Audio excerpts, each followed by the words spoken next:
I'm more concerned about his inner circle. He's got an inner circle of advisors that is quite scary. I mean, he's appointed Reince Priebus as the White House Chief of Staff, and that's immediate because it doesn't require confirmation by the Senate. A lot of his cabinet ministers and other key positions require confirmation.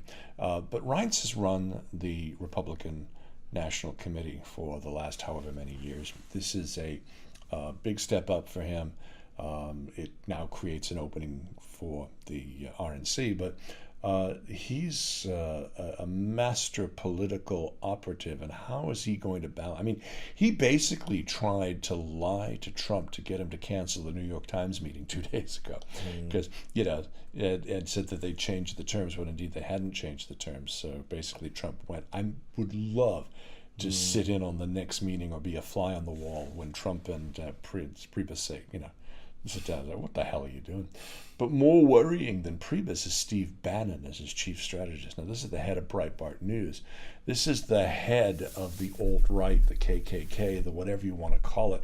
And I put a rant out yesterday on Twitter of my own about the normalization of racism in the KKK and how, these hate crimes that are going on. I mean, we have people painting the word nigger and swastikas on the side of buildings, and it just goes on and on. And this is all being normalized, and it's mushrooming.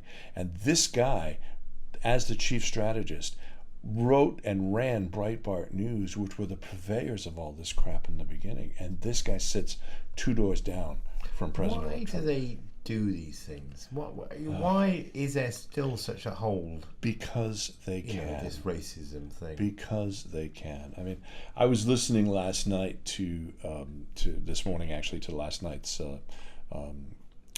Maddow podcast, and she talked a little bit about the fact that the South surrendered to the North on Sunday. The following Saturday night, President Lincoln was assassinated. She talked about the history of, the difficulties with the fact that now the South was being told you could not stand for office, any of the people that were part of the secession movement. You had suddenly a number of members of legislatures that were former slaves.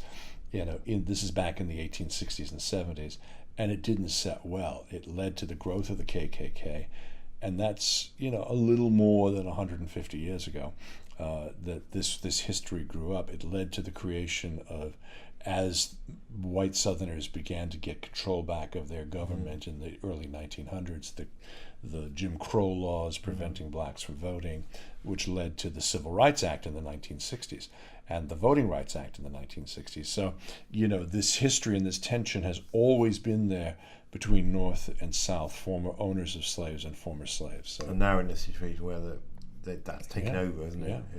Yeah.